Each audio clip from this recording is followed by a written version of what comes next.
احادیث کریمہ سے ثابت ہے کہ آج ہی کی وہ رات تھی جب اللہ تعالیٰ نے اپنے محبوب صلی اللہ تعالیٰ علیہ وسلم کو آسمانوں کا سفر کرایا. اسی کو معراج کہا گیا ہے. معراج کا سفر 3 مرحلوں میں ہوا ہے. 3 منزلیں، مرحلے نہیں 3 منزلیں. پہلی منزل تو قرآن پاک سے صاف ثابت ہے، اس کا انکار جائز ہی نہیں ہے. اللہ نے فرمایا پاک ہے وہ ذات جس نے اپنے بندے خاص کو رات کے ایک حصے میں مسجد حرم سے مسجد اقصیٰ تک کا سفر کرایا. یہ قرآن پاک سے ثابت ہے. یہ سفر مسجد حرم سے لے کر مسجد اقصیٰ تک کا سفر. مسجد اقصیٰ بیت المقدس کو کہتے ہیں. دوسرا سفر ہے بیت المقدس سے لے کر آسمانوں کا سفر، جس میں پہلا آسمان، دوسرا آسمان، تیسرا، چوتھا، پانچواں، چھٹا، 7واں آسمان، حتیٰ کہ سدرۃ المنتہا تک کا سفر جس میں جبرائیل امین علیہ السلام ساتھ رہے. یہ دوسری منزل ہے جس میں براق کی سواری کے ساتھ میرے آقا صلی اللہ علیہ وسلم جبرائیل امین کے ساتھ رہے. تیسرا سدرۃ المنتہا کے بعد جبرائیل امین علیہ السلام بھی الگ ہو گئے اور براق سواری بھی الگ ہو گئی، اور پھر یہ دونوں ہٹ گئے، صرف تنہا میرے آقا صلی اللہ علیہ وسلم لامکان کا سفر کی. یہ تیسری منزل ہے.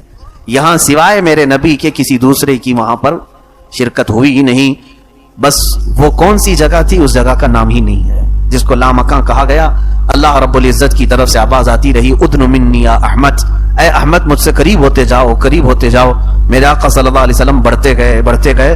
سورہ نجم میں اللہ تعالیٰ نے اس واقعے کو یوں فرمایا فَكَانَ قَابَ قَوْسَيْنِ أَوْ أَدْنَىٰ. تو محبوب اور محب اللہ اور اس کے رسول کے بیچ اتنا فاصلہ رہ گیا تھا جیسے کہ 2 کمانوں کے بیچ میں فاصلہ رہتا ہے. میرے آقا صلی اللہ تعالیٰ علیہ وسلم کی آج کی رات میرے مولا سے قربت کی رات ہے. رب تعالیٰ نے وہ حسین سعادت میرے نبی کو عطا فرمائی جو کائنات میں کسی اور کو عطا ہوئی بھی نہیں اور قیامت تک ہوگی بھی نہیں. صرف تنہا ایک ذات ہے میرے آقا صلی اللہ علیہ وسلم کی جنہوں نے اپنے ماتھے کی آنکھوں سراپا ذات کا دیدار فرمایا ہے. اسی لیے اعلی حضرت فاضل بریلوی رضی اللہ تعالیٰ عنہ نے کوئی غیب کیا تم سے نہا ہو بھلا، جب نہ خدا ہی چھپا تم پہ کروڑوں درود.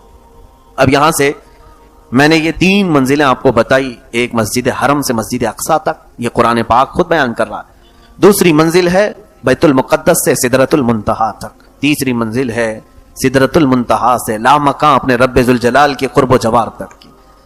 اب یہ سفر کتنے مہینوں کا تھا، کتنے سالوں کا تھا، کتنی صدیوں کا تھا پتہ نہیں، کیونکہ ایک آسمان سے دوسرے آسمان کے بیچ کا فاصلہ ہی فرمایا گیا کہ اگر تیز رفتار کوئی سواری دوڑے تو 500 سال کے بعد پہنچے گی. ایک آسمان سے دوسرے آسمان کے بیچ اس طرح کے 7 آسمان، پھر اس کے بعد 7ویں آسمان کے بعد سدرۃ المنتہا اتنی ہی اوپر. سدرۃ المنتہا کے بعد پھر کون سے مکانات ہیں وہ اللہ جانے اور اس کا محبوب جانے. پھر جنت کا اور دوزخ کا نظارہ فرمایا. عرش، کرسی، لوح، قلم سب میرے آقا نے دیدار کیے. اس کے بعد پھر واپس تشریف لائے. اللہ کے حبیب صلی اللہ تعالیٰ علیہ وسلم اسی رات کو گئے تھے، آج کی رات، اور اسی رات کو واپس بھی آئے. اسی لیے شاعر نے کہا ہے کہ زنجیر بھی ہلتی رہی بستر بھی رہا گرم، زنجیر بھی ہلتی رہی بستر بھی رہا گرم، تا عرش گئے پھر آئے محمد صلی اللہ علیہ وسلم. حضور گئے بھی اور آئے بھی. اے میرے عزیزو، آج دنیا تھم سی گئی ہے. اسی طرح سے میرے آقا صلی اللہ تعالیٰ علیہ وسلم جب معراج کے سفر پر گئے تھے تو کائنات جہاں تھی وہیں رکی کی رکی رہ گئی. کیوں؟ کائنات کی جان ہے میرے آقا صلی اللہ علیہ وسلم. جب جانے کائنات کو رب تعالیٰ نے کائنات سے اپنے قرب میں بلایا تو یہ جو ٹائم تھا، یہ جو وقت چل رہا تھا، جہاں سے میرے نبی گئے وہیں پر رک گیا تھا. اب اللہ بہتر جانے حضور کے اس سفر میں کتنے سال لگے، کتنی صدیاں لگی، کتنے مہینے. واپس جب میرے آقا تشریف لائے تو جہاں سے وقت رکا تھا وہیں سے پھر چلنے لگا. اسی لیے شب معراج ایک ہی رات میں ہوئی ہے. ایسا نہیں کہ کئی راتیں اس کے لیے ہو گئیں، کئی مہینے لگ گئے، نہیں، ایک ہی. اب یہاں پر چند اعتراضات کے جوابات بھی میں آپ کو بتا دوں. بعض لوگ آج کے زمانے میں بھی یہ کہتے ہیں کہ حضور صلی اللہ تعالیٰ علیہ وسلم کو خواب میں ہوئی تھی معراج، خواب میں معراج ہوئی تھی، جبکہ اہل سنت و جماعت کا متفقہ عقیدہ یہ ہے کہ حضور جسم کے ساتھ گئے تھے. حضور جسم کے ساتھ گئے تھے، خواب کی بات نہیں ہے. اب سنیے کیا دلیل ہے. خواب میں گئے تھے ان کے پاس، تو وہ تو عقلی دلیل پر چلتے ہیں کہ اتنا لمبا سفر تو ممکن ہی نہیں ہے، یہ خواب میں ہے. اب آپ کہتے ہیں کہ نہیں حضور جسم کے ساتھ گئے تھے. تو سب سے بڑی دلیل تو یہ ہے کہ جب میرے آقا صلی اللہ تعالیٰ علیہ وسلم اس سفر سے آئے تھے واپس، دوسرا دن آیا دوسرے دن حضور صلی اللہ علیہ وسلم مکہ والوں کو اپنے سفر کی داستان سنا رہے تھے. کیا کیا سنا رہے تھے؟ میں یہاں سے بیت المقدس گیا, بیت المقدس میں نبیوں کی امامت فرمائی, اور اس کے بعد آسمانوں کا سفر کیا, اپنے رب سے ملاقات کی, اور پھر واپس آ گیا. جسے ماننا تھا انہوں نے مان لیا, جسے کچھ پوچھنا تھا انہوں نے پوچھ بھی لیا, جسے نہیں ماننا تھا انہوں نے سیدھے کیا کہا, یہ تو جھوٹی باتیں ہیں, من گھڑت باتیں ہیں معاذ اللہ. تو وہاں سے کچھ لوگ اپنی بغلیں کھجاتے نکل گئے. اب سوال یہ ہے, میاں میں آپ سے پوچھتا ہوں, اگر میں خواب میں یہ کہہ دوں کہ کل رات خواب میں سعودی گیا تھا, دبئی گیا تھا, تو کیا آپ صبح میرے خواب کا انکار کریں گے؟ بھائی خواب میں کوئی کہیں پہ بھی جائے. تو مکہ کے کفار و مشرکین کو حضور اگر خواب ہی بیان کر رہے تھے کہ میں بیت المقدس گیا تھا, تو کسی مکہ والے کو انکار کرنا ہی نہیں چاہیے تھا. ان کا انکار کرنا اس بات کی دلیل ہے کہ حضور نے خواب نہیں سنایا, اپنے جسم کا سفر سنایا تھا. انہوں نے اپنے جسم کا سفر سنایا تھا. انکار ان کافروں کا اس بات کی دلیل ہے کہ میرے آقا صلی اللہ تعالی علیہ وسلم اپنے خواب کی بات نہیں بتا رہے تھے. میاں تم خواب کی بات کر رہے ہو, یہ تو میرے آقا صلی اللہ تعالی علیہ وسلم کو زندگی پاک میں جسم کے ساتھ ایک بار معراج ہوئی, خواب کی تو تعداد ہی نہیں کہ کتنی بار ہوئی. خود میرے آقا فرماتے ہیں کہ یطعمنی ربی ویسقینی من الجنۃ وانا نائم, جب بھی میں سوتا ہوں میرا رب جنت سے مجھے کھلاتا پلاتا ہے. تو میرے حضور کی ہر نیند جو ہے معراج ہے, وہ اپنے رب تبارک و تعالیٰ کے حضور پہنچتے. خواب کی بات تو ہے ہی نہیں. اگر خواب والی معراج کی بات کہیں تو حضور صلی اللہ تعالیٰ علیہ وسلم کی تو ویسے روز معراج تھی. جسم کے معراج کی بات تھی تو وہ شب معراج, آج کی یہ رات 26ویں رجب کے بعد 27ویں جو شب آئی, عزیزان گرامی وقار, یہ معراج کے سلسلے میں جو اللہ تبارک و تعالیٰ نے میرے نبی کو جس شان سے بلایا, آیتیں پڑھو تو سمجھ میں آتا ہے. دیکھیں اللہ اپنے حبیب پاک صلی اللہ تعالیٰ علیہ وسلم کا کیسے سفر کا اہتمام فرما رہا ہے. پہلی تو بات یہ ہے کہ اسی رات کو کیوں ہوئی, اس کے متعلق مفسرین فرماتے ہیں کہ حضور کو آج ہی کی رات معراج کیوں ہوئی, آج اللہ نے اپنے پاس کیوں بلایا. ہوا یہ تھا کہ میرے آقا صلی اللہ تعالیٰ علیہ وسلم روزانہ اسلام کی تبلیغ فرماتے تو کوئی نہ کوئی اسلام ضرور قبول کرتا, لیکن آج کا دن پورا میرے آقا صلی اللہ علیہ وسلم کا ایسا گزرا کہ حضور کی دعوت پر ایک نے بھی اسلام قبول نہیں کیا. اور اللہ کے حبیب صلی اللہ علیہ وسلم کو سب سے بڑا غم اسی بات کا ہوتا کہ اگر کوئی ایمان نہ لائے تو حضور کو بڑی تکلیف ہوتی. میرے آقا صلی اللہ تعالیٰ علیہ وسلم غمگین ہو گئے, یہاں تک کہ اپنے گھر میں نہیں گئے, ام ہانی کے گھر گئے, دروازہ بند کیا. غم اتنا تھا کہ حضور صلی اللہ تعالیٰ علیہ وسلم کسی سے بات بھی نہیں فرما رہے تھے. کہا دروازہ بند کرو اور میں آرام کرتا ہوں. کبیرہ خاطر تھے میرے آقا صلی اللہ علیہ وسلم. جب لوگوں کو منع کر دیا, حتیٰ کہ ایک روایت میں حضرت فاطمہ کو دروازے پر کھڑا کر دیا کہ کسی کو آنے نہ دینا, کسی سے ملاقات نہیں کرنی آج. یہ رات آج میرے آقا صلی اللہ تعالیٰ علیہ وسلم غمگین ہو کر کے سوئے. میاں ہم اور آپ جب غمگین ہوتے ہیں تو سوچتے ہیں کہ کوئی تفریح کر لیں, کہیں پر چہل قدمی کر لیں, جا کر کے ٹہل کر کے آ جائیں تاکہ دل بہل جائے. لیکن اللہ کا محبوب جب غمگین ہوتا ہے تو مولا تعالیٰ ان کے دل بہلانے کے لیے سیدھے انہیں جنت کے نظارے کرواتا ہے, انہیں جنت کی طرف بلاتا. آؤ محبوب, تمہارا دل آج ملول ہے, آج تمہارا غم کا یہ غم کی تمہاری کیفیت اللہ رب العزت کو خبارہ نہیں ہے. سفر معراج پر بلایا, کس انداز سے بلایا؟ جبرائیل امین کو بھیجا, وہ بھی اس طرح سے کہ جبرائیل جا کر سیدھے جگہ نہ دینا بلکہ اپنی پیشانی محبوب کے قدموں پہ لگانا. حضور اکرم صلی اللہ تعالیٰ علیہ وسلم جبرائیل امین کے آتے ہی قدموں پر ٹھنڈک محسوس کیا, بیدار ہوئے, پوچھا کیا بات ہے جبرائیل, اس طرح کا آنا ہوا؟ جبرائیل امین نے عرض کیا آقا رب تبارک و تعالیٰ آپ کو اپنے قرب میں بلا رہا ہے, دعوت آئی ہے. اللہ کے حبیب صلی اللہ علیہ وسلم اٹھے, وہاں سے مسجد حرم میں گئے. مسجد حرم میں جانے کے بعد حضور صلی اللہ علیہ وسلم کا سینہ مبارکہ چاک کیا گیا, اور اس کے بعد آپ کا قلب مبارک نکال کر زمزم کے پانی سے جبرائیل امین نے دھویا. اس میں کچھ تشت سے, وہ جنت سے کچھ چیزیں لائی تھی, وہ انڈیل دیا. حضور پاک صلی اللہ علیہ وسلم کے قلب مبارک کو پھر سینے پر رکھا گیا, اس کو شق صدر کہتے ہیں. اور اس کے بعد پھر ایک سواری تھی جبرائیل امین جو ساتھ لے کے آئے تھے, جس کو براق کہتے ہیں. حضور صلی اللہ علیہ وسلم سے آپ نے عرض کیا آقا اس سواری پر سوار ہو جائے. کہاں کے لیے؟ کہا اب آپ آسمانوں کا سفر کریں گے, اس سواری پر سفر ہے. تو حضور اکرم صلی اللہ علیہ وسلم کو جبرائیل امین نے جو سواری پر چڑھنے کا عریضہ پیش کیا, یہ براق کے متعلق روایت میں ہے جہاں تک نظر جاتی ہے وہاں اس کا پہلا قدم پڑتا تھا. یہاں سے اگر تم آسمان تک دیکھ رہے ہو تو اس کا پہلا قدم, اس کی رفتار اندازہ نہیں کر سکو گے, کرنٹ سے بھی زیادہ تیز رفتار براق. اس سواری پر میرے آقا صلی اللہ تعالیٰ علیہ وسلم سوار ہوئے, اور اس کے بعد یہاں سے لے کر کے جبرائیل امین کہاں گئے؟ سیدھے بیت المقدس گئے. بیت المقدس میں میرے آقا صلی اللہ علیہ وسلم فرماتے ہیں میں نے دیکھا پہلے سے وہاں انبیاء اکرام کی صفیں لگی ہوئی تھی, آدم علیہ السلام سے لے کر کے عیسیٰ علیہ السلام تک، حضور تک جتنے بھی نبی آئے، سب کے سب نبی بیت المقدس میں جمع تھے. میرے آقا صلی اللہ تعالیٰ علیہ وسلم ان نبیوں کے بیچوں بیچ جب تشریف لے گئے تو سبوں نے میرے آقا کو آگے مصلی امامت پر بڑھایا. اللہ کے حبیب صلی اللہ علیہ وسلم جب مصلی امامت پر کھڑے ہوئے تو حضرت ابراہیم علیہ السلام کھڑے ہوئے اور سارے نبیوں کو ایک خطبہ دیا جس میں میرے نبی کی شان بیان کی.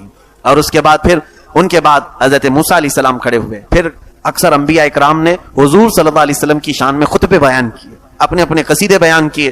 پھر میرے آقا صلی اللہ تعالیٰ علیہ وسلم نے ان نبیوں کی امامت فرمائی، ان نبیوں کی امامت فرمائی. وہی اول، وہی آخر، وہی ظاہر، وہی باطن، وہی قرآن، وہی فرقان، وہی طٰہٰ، وہی یاسین.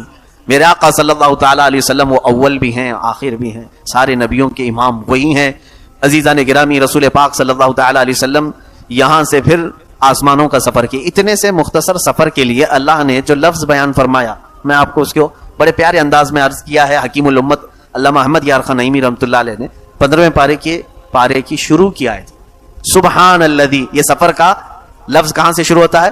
سبحان الذی. سبحان الذی اسرا. سبحان کہتے ہیں پاک ہے وہ ذات، پاک ہے وہ ذات.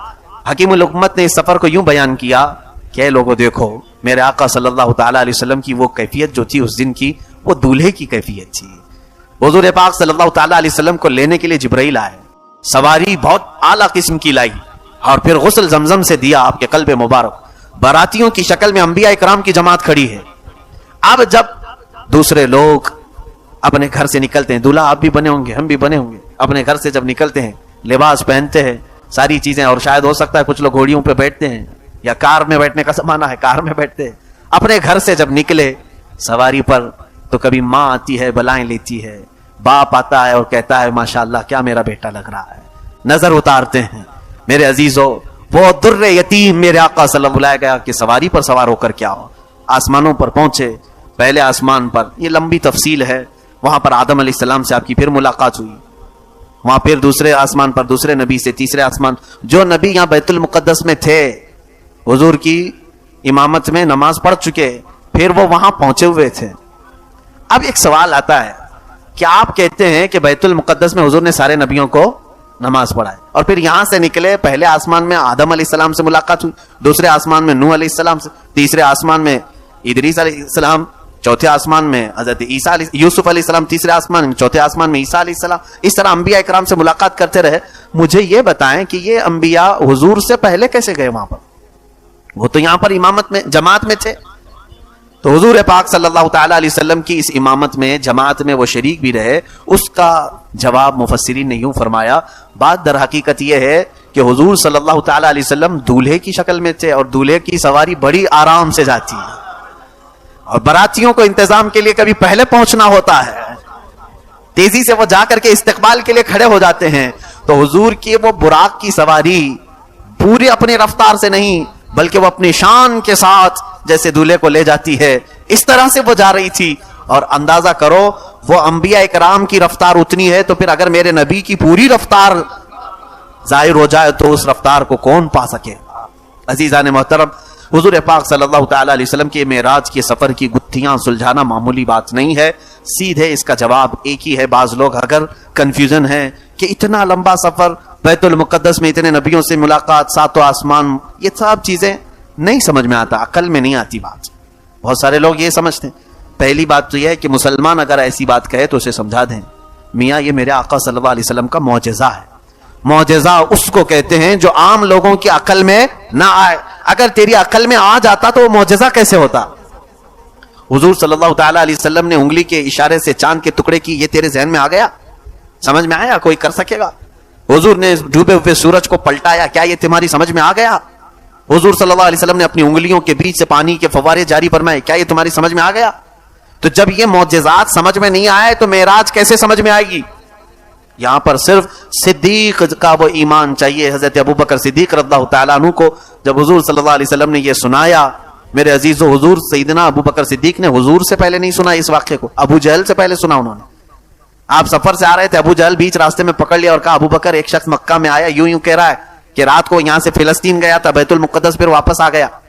آسمانوں کی بات اس نے نہیں کی. ابو جہل نے حضرت ابو بکر کو پکڑ کے ابو بکر صدیق سے پوچھا کیا ایسا ہو سکتا ہے؟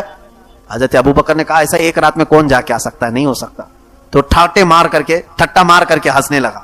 کہا دیکھ میں کہتا نہیں تھا کہ وہ ایسی بکواس کرتا ہے معاذ اللہ رب العالمین. حضور کے بارے میں اول فول بکنے لگا اور کہا ابو بکر یہ کوئی اور نہیں محمد کہہ رہے ہیں. حضرت ابو بکر صدیق جلال میں آئے, کہا او کمبخت اگر وہ اس سے بھی بڑی بات کہیں گے تب بھی میں یقین کروں گا. تو یہاں سے بیت المقدس کی بات کر رہا ہے, وہ اس سے بھی بڑی بات کریں گے تو میں ایمان لے آؤں گا. اگر انہوں نے کہا یہ ایمان ہونا چاہیے. میرے آقا صلی اللہ علیہ وسلم نے جب فرما دیا میں نے سفر کیا تو تم اپنی عقل کے گھوڑے مت دوڑاؤ کہ کیسے کیا ہوگا, تم اپنے اعتبار سے انہیں سوچ نہیں سکتے. ہم جو چیزیں کر رہے ہیں اس کے اوپر حضور صلی اللہ علیہ وسلم کو ناپ نہیں سکتے. یہ بات سمجھ کر کے چلے اللہ کے نبی کی ذات اور ہے, تم عام انسانوں کی ذات اور ہے. اس کے علاوہ سب سے بڑی بات تو یہ ہے کہ حضور صلی اللہ تعالی علیہ وسلم خود گئے تھوڑی نہ, تم اگر معراج کا انکار کر رہے ہو تو گویا کہ اللہ کا انکار کر رہے. اللہ فرما رہا ہے میں لے گیا, اللہ لے گیا ہے. تو جس میں رب تبارک و تعالیٰ یہ فرما رہا ہے کہ پاک ہے وہ ذات جو اپنے بندے خاص کو لے گیا, تو اللہ لے گیا ہے تو تمہیں درد کس بات کا؟ کیا اللہ تعالیٰ کی بھی قدرت کا انکار کرتے ہو؟ رب تبارک و تعالیٰ کی طاقت کا بھی انکار کرتے ہو؟ آج وہ بدبخت لوگ جو بدعقیدہ ہیں میرے آقا کے معراج کے سفر کا انکار کرتے ہیں, ان کے لیے میں کہہ رہا ہوں جس نے حضور کے معراج کے سفر کا انکار کیا اس نے خدا کی شان اور اس کی قدرت کا انکار کیا. کیونکہ اللہ نے فرمایا اللہ لے گیا ہے, تو تمہیں اس بات کا کیا درد ہے کہ اللہ جسے جہاں چاہے لے جائے. اب سنیے اس سفر پاک کی اور آخری باتیں میں آج مختصر کرتا ہوں اس چیز کو. رسول پاک صلی اللہ تعالی علیہ وسلم جب یہاں سے نکلے 7ویں آسمان تک, سدرۃ المنتہا, یہ خانہ کعبہ کے اوپر حضرت جبرائیل علیہ السلام کا وہ مقام, آخری مقام. ایک بیت المعمور بھی ہے اوپر, بہت ساری چیزیں ہیں وہ ابھی بیان میں لا نہیں سکوں گا. جبرائیل امین وہاں پہنچ کر کے کہنے لگے یا رسول اللہ صلی اللہ علیہ وسلم اب اس کے آگے میں نہیں جا سکوں گا, میری حد یہیں تک کی ہے, مجھے یہیں تک آنے کی اجازت ہے.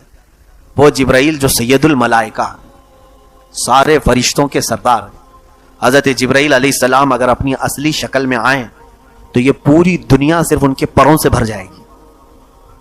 اتنے طاقتور فرشتے, باقی سارے فرشتوں کی بات الگ ہے, حضرت جبرائیل علیہ السلام کی بات الگ. وہ طاقتور بہت ہی پاورفل فرشتہ حضرت جبرائیل علیہ السلام, جن کی رفتار کو نہیں جان سکتے آپ. اندازہ کرو کہ ابراہیم علیہ السلام اپنے بیٹے اسماعیل علیہ السلام کی گردن پر چھری رکھ چکے ہیں, اور چھری کے چلنے میں کتنا ٹائم لگتا ہے؟ سیکنڈوں میں بھی نہیں. چھری یوں رکھی یوں چلانا ہے. اس چلانے سے پہلے جبرائیل علیہ السلام جنت سے زمین تک آ چکے تھے. یہ رفتار جبرائیل امین کی ہے. توجہ چاہتا ہوں, جبرائیل کی طاقت کیوں میں بتا رہا ہوں, عرض کرتا ہوں. یوسف علیہ السلام کو ان کے بھائیوں نے کنویں میں پھینکا, واقعہ معلوم ہے. حضرت یوسف علیہ السلام کو ان کے بھائیوں نے یوں پکڑا اور کنویں میں یوں دھکیل دیا. کنواں بہت بڑا بھی نہیں تھا, لیکن ایک چیز کو جب اوپر سے گرایا جائے تو کتنی دیر میں وہ کنویں میں گرے گی؟ گھنٹہ لگے گا اس کو, منٹ لگیں گے, سیکنڈ بھی نہیں لگیں گے. اس میں بھی حدیث پاک ہے یوسف علیہ السلام کو ان کے بھائیوں نے اوپر سے دھکا دیا. یوسف علیہ السلام کنویں کے اوپری حصے پانی پر آنے سے پہلے جبرائیل امین جنت سے نیچے آ چکے تھے اور اپنے ہاتھوں سے انہیں پکڑ کر کے ایک کونے پر بٹھا بھی چکے تھے. ابراہیم علیہ السلام کو نمرود نے آگ میں پھینکا, منجنیق میں ڈال کر کے پھینکا, اور وہ اتنی تیز توپ یہاں سے اڑے تو فوراً ادھر جائے, بندوق کی گولی. ابراہیم علیہ السلام کو آگ کے اوپر جیسے ہی ڈالا گیا, میرے خیال سے وہ سب سے تیز رفتار کی منجنیق تھی اس زمانے. ابراہیم علیہ السلام آگ میں پہنچے بھی نہیں تھے اس وقت. جبرائیل امین علیہ السلام اپنے رب سے بات کر رہے ہیں اس وقت سدرۃ المنتہا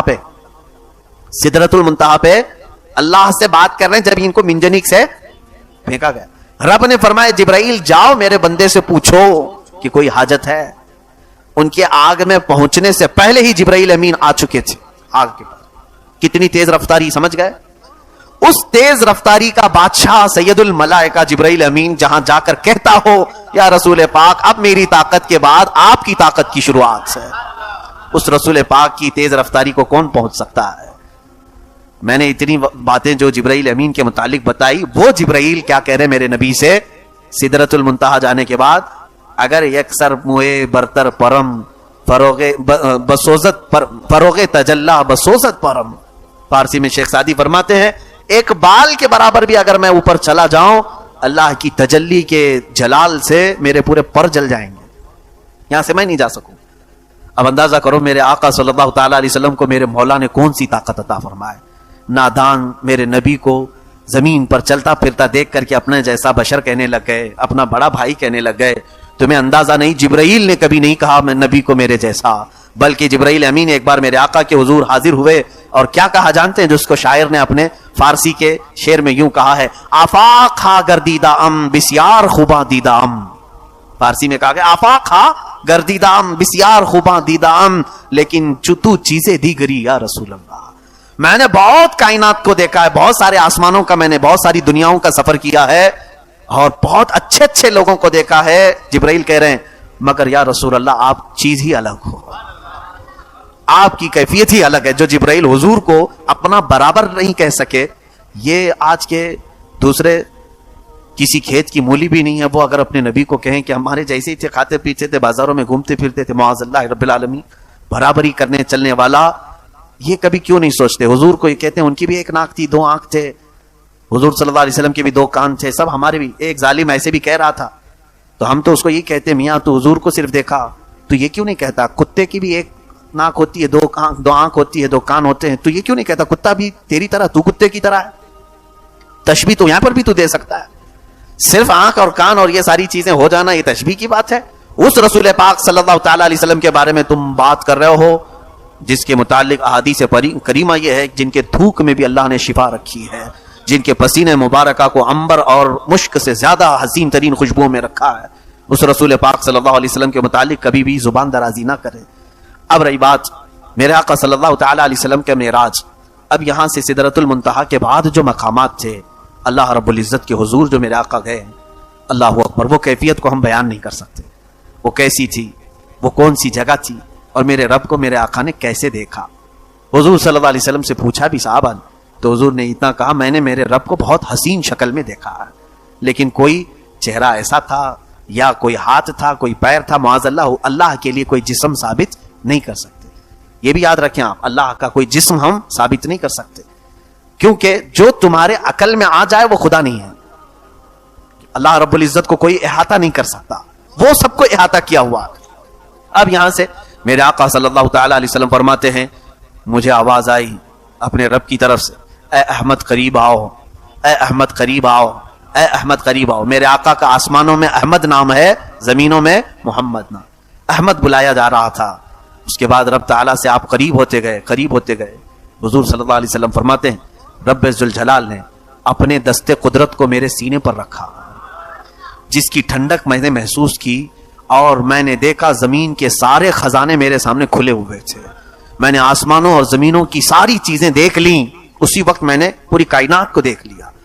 اللہ رب العزت جس کے سینے پر دستے قدرت رکھے, اب اس سے کون سی چیز چھپی رہے گی. اسی لیے میرے عزیزو ہماری یہ محفل بھی میرے آقا کی نظروں سے چھپی ہوئی نہیں ہے. اللہ نے اپنے رسول کو وہ طاقت و قوت اور تصرف عطا فرمایا. اب اندازہ کریں حضور پاک صلی اللہ علیہ وسلم فرماتے ہیں اب جو راز و نیاز کی باتیں ہوئیں اللہ اور اس کے محبوب کے درمیان, اس کی ساری تفصیلات تو ہیں نہیں. اللہ تبارک تعالیٰ نے اپنے نبی سے کیا باتیں فرمائی, بہت ساری باتیں تھیں, لیکن جو امت کے لیے تھی وہ اہم باتیں تھیں. حضور پاک صلی اللہ تعالیٰ علیہ وسلم کو اس وقت میرے رب نے ایک آپشن دیا, اختیار دیا. ویسے تو خود اللہ نے بلایا ہے, آج میرے آقا جو مانگتے وہ مل جاتا, اور ملا بھی. اندازہ کرے حضور صلی اللہ علیہ وسلم سے رب تعالیٰ یہ فرما رہا ہے اے محبوب آج تمہاری کوئی حاجت ہو تو بیان کر دو. اگر رسول پاک صلی اللہ علیہ وسلم, کیونکہ میرے آقا نے کبھی یہ نہیں کہا کہ مولا مجھے اب کسی چیز کی حاجت نہیں, بلکہ ہمیشہ ہم تیرے محتاج ہی ہیں. یہ وہ زمانہ تھا جب مکہ والے ستا رہے تھے, یہ وہ زمانہ تھا جب مکہ والے صحابہ کو گھسیٹا کرتے تھے, حضور پر سوشل بائیکاٹ کے قانون لگائے تھے, بہت ساری پابندیاں کی تھی, پریشان کیے ہوئے تھے. میرے آقا صلی اللہ تعالیٰ علیہ وسلم اللہ تعالیٰ سے عرض کرتے کہ مولا یہ ساری کلفتیں آزاد ہو جائیں, مکہ میں بڑا محل مل جائے, عیش سے میرے سارے ساتھی میرے صحابہ زندگی گزارے. حضور صلی اللہ تعالیٰ علیہ وسلم سے جب رب تعالیٰ نے فرمایا اے محبوب آج تمہاری کوئی حاجت ہے تو بیان کرو, میرے آقا صلی اللہ علیہ وسلم نے فرمایا مولا ایک حاجت ہے میری, ایک حاجت ہے میری. تو رب نے فرمایا کہو میرے محبوب. میرے آقا نے عرض کیا مولا میری امت کی بخشش میرے حوالے کرتے, میری امت کو میرے حوالے کرتے. رب حبلی امتی, جس کا مطلب یہ ہوتا ہے حبلی, مجھے دے دے میری امت. جو نہ بھولا ہم غریبوں کو رضا، یاد اس کی اپنی عادت کیجیے. جو نہ بھولا ہم غریبوں کو رضا، یاد اس کی اپنی عادت کیجیے. جانتے ہیں آپ، آج اسی شب معراج کے واقعے کو ہم نمازوں میں ادا کرتے ہیں. التحیات ہم پڑھتے ہیں، التحیات للہ والصلوات والطیبات. اس کا مجموعہ پورا فقہا نے فرمایا جب نبی اوپر جا رہے تھے میرے رب کے حضور تو یہ پڑھتے ہوئے جا رہے تھے التحیات للہ والصلوات والطیبات، جس کا مطلب ہوتا ہے تمام پاکیاں اللہ تیرے لیے، تمام ستھرائیاں تیرے لیے، ساری تعریفیں تیرے لیے. جب حضور نے یہ جملہ فرمایا تو رب تعالیٰ نے جواب میں یوں فرمایا السلام علیکہ ایھا النبی ورحمۃ اللہ وبرکاتہ. دیکھیں سلام کون کر رہا ہے؟ میرے نبی کو. اللہ خود فرما رہا ہے اے نبی تم پر سلامتی ہو اور اللہ کی رحمت اور اس کی برکت. حضور کو سلام ملا کس کی طرف سے؟ اللہ کی طرف سے. اور اس کے بعد حضور صلی اللہ علیہ وسلم نے پھر دوبارہ یوں عرض کیا. دیکھیں یہ بھی موقع کیسا ہے میاں، اگر ہمیں کوئی بڑا آدمی سلام کر لے تو ہم کیا سوچیں کہ اب ہماری حیثیت بڑھ گئی، کسی اور کو یاد کریں نہ کریں. مگر حضور پاک صلی اللہ تعالی علیہ وسلم کو جب اللہ نے سلام فرمایا تو حضور آگے بڑھ کر یوں عرض کرتے ہیں والسلام علینا وعلی عباد اللہ الصالحین. مولا صرف مجھ پر نہیں، میری امت کے سارے گنہگاروں پر بھی تیرا سلام اور صالحین بندوں پر بھی تیرا سلام. میرے آقا کہاں ہمیں فراموش کیے، کہیں ہمیں بھولے ہیں میرے آقا؟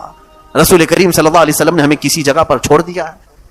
اے میرے عزیزو، اللہ کے حبیب صلی اللہ علیہ وسلم نے جب یہ عرض کیا سارے ملائکہ سن رہے تھے اللہ کا کلام اور نبی کا یہ کلام.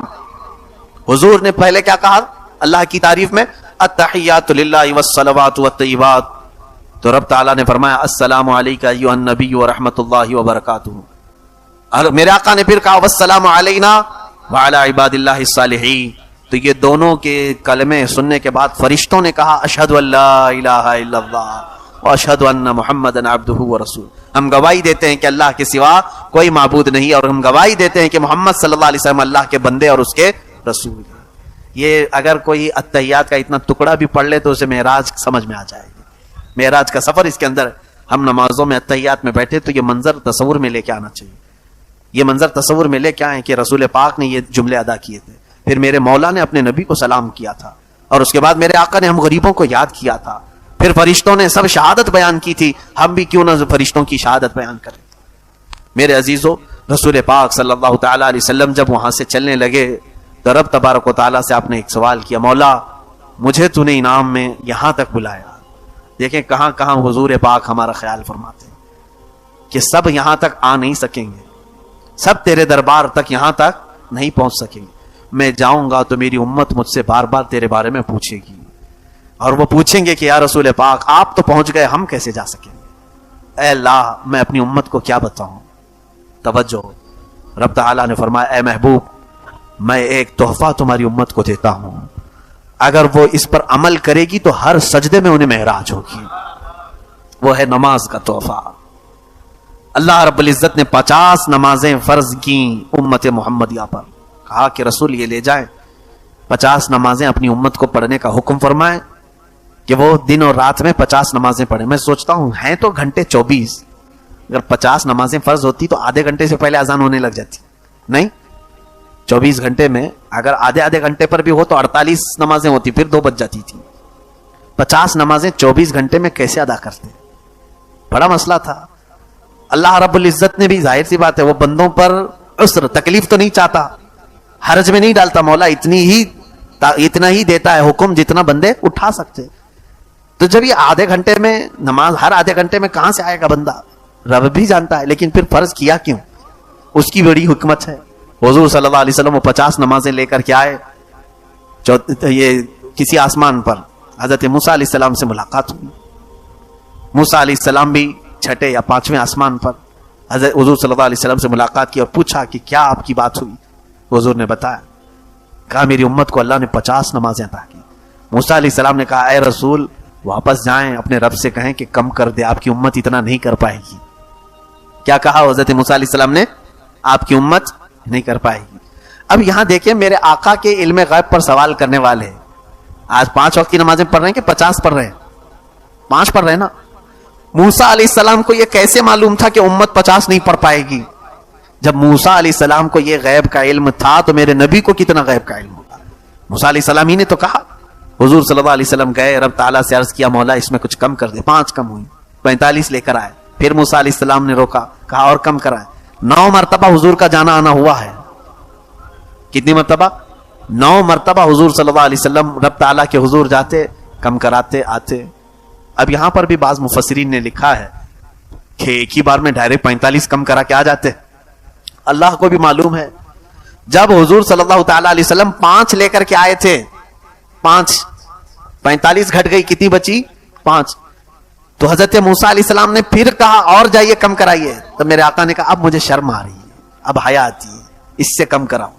لیکن رب تعالیٰ نے یہ فرما دیا, اے محبوب آپ کی امت یہ اگر 5 ہی پڑھے تو میں 50 کا ثواب دوں گا, 50 کا پورا ثواب دوں. یہ 5 میں وہ 50 نمازوں کا پورا ثواب ہے جو پہلے ہمیں فرض کی گئی تھی. اب یہاں پر مفسرین فرماتے ہیں ایک ساتھ کم کروا سکتے تھے, جا کر کے سیدھے کہتے 45 کم کر دے, 5 رکھ جائیں گے. موسیٰ علیہ السلام بھی ڈائریکٹ کیوں نہیں کہے اتنی کم کرا کے لے کے آ جائیے ڈائریکٹ. تو فرمایا موسیٰ علیہ السلام وہ تجلی جو کوہ طور پر دیکھ نہیں سکے تھے, جو ہلکی سی تجلی دے کر غش کھا کر گر گئے تھے, موسیٰ علیہ السلام وہ رب ذوالجلال کی تجلیاں میرے مصطفیٰ کی آنکھوں میں دیکھ رہے تھے, میرے نبی کی آنکھوں میں دیکھ رہے تھے. آنکھوں میں آنکھیں ڈال کر کے مولا کو دیکھ کر آنے والی آنکھیں کیسی ہیں.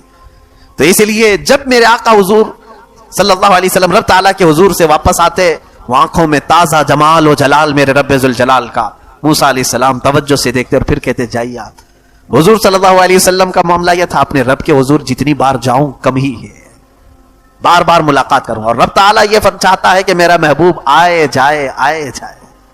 حضور صلی اللہ تعالیٰ علیہ وسلم اخیر میں یہ تحفہ لے کر تشریف لائے معراج کے اس سفر میں. میرے عزیزو یہ سفر یوں ہی کمپلیٹ نہیں ہوتا, اتنی حکمتیں بھرا ہوا سفر ہے, کیا کیا اس میں بیان کریں.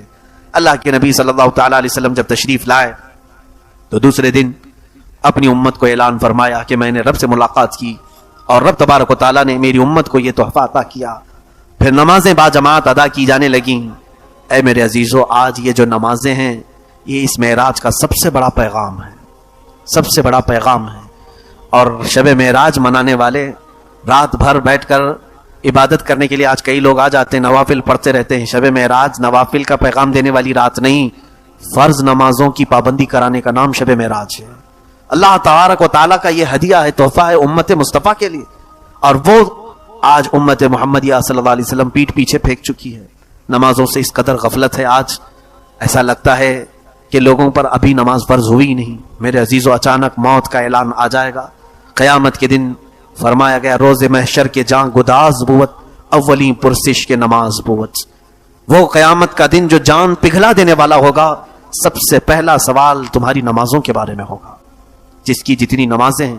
اور میرے آقا صلی اللہ علیہ وسلم فرماتے ہیں حساب کتاب میں سب سے پہلے تمہارے یہ نہیں پوچھا جائے گا کہ کتنا کھایا, کتنا پیا, کہاں کہاں پیسہ خرچہ کیا, کیسے کمایا, یہ نہیں, سب سے پہلے تمہاری نمازوں کا سوال ہوگا.